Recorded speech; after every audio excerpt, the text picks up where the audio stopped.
એક હંસ અને હંસલી આકાશ માર્ગે ઉડતા હતા. તે ઉડતા ઉડતા સાંજ પડી ગઈ. એનું પહોંચવાનું જ્યાં સ્થાન હતું ત્યાં પહોંચી શકે એમ હતા નહીં. એટલે હંસ અને હંસલી બંને એક કાગડાનું રહેવાનું સ્થાન હતું, ત્યાં બંને રાતવાસો રોકાણા. સવારે થયું અને હંસે જવાની તૈયારી કરી, પણ કાગડો તો બહુ ચતુર પક્ષી. એટલે કાગડો હંસની પત્ની હંસલીનો માલિક થઈ બેઠો કે હંસલી તો મારી પત્ની છે.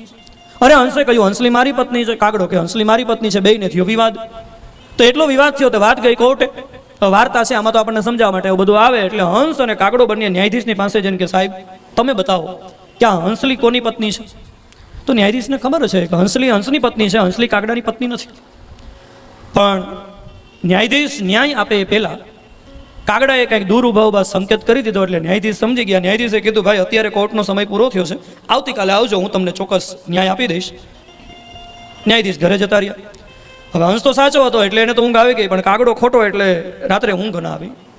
ન્યાયાધીશની પાસે આવીને કે સાહેબ, કાગડાએ ન્યાયાધીશને કીધું સાહેબ મને ખબર છે હંસલી હંસની પત્ની છે, હંસલી મારી પત્ની નથી, પણ આવતીકાલે તમે જો ખોટો ન્યાય આપો તો આપણે કંઈક વહીવટ સમજી લઈએ એમ.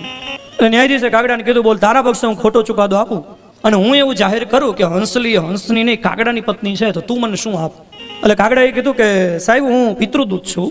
કાગડો પિતૃદૂત કહેવાય છે, એને ખબર હોય કોના પિતૃ ક્યાં લોકમાં છે, એટલા માટે આપણે ત્યાં ભાદરવા મહિનામાં કાગવાસ નાખવામાં આવે છે. કાગડાએ ન્યાયાધીશને કીધું કે સાહેબ હું પિતૃદૂત છું, તમે મારા પક્ષે ખોટો ચુકાદો આપો તો તમારા પિતૃ ક્યાં લોકમાં છે એ હું તમને બતાવી દઉં.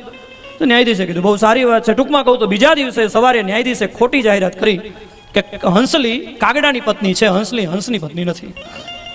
હંસ તો બિચારો રડતો રડતો જતો રહ્યો. એટલે કાગડાને ન્યાયાધીશે કીધું કે હાલ હવે આપણો વહીવટ પૂરો કર, મારા પિતૃનો ક્યાં લોકમાં બિરાજે છે એ તો મને જરા બતાવો. ન્યાયાધીશને કાગડાએ કીધું હાલો સાહેબ મારી ભેગા. તો કાગડો ન્યાયાધીશને ગામથી દૂર બહાર લઈ ગયો.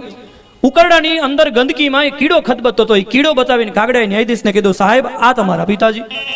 તો ન્યાયાધીશે કાગડાને કીધું અરે મારા પિતાજી તો આ સ્થિતિની અંદર ઉકરડામાં ગંદકીમાં કીડો બનીને ખદબદે છે. ત્યારે કાગડાએ ન્યાયાધીશને કીધું સાહેબ જેના દીકરા આવા ખોટા ચુકાદા આપે ને એના બાપની આ જ દશા થાય.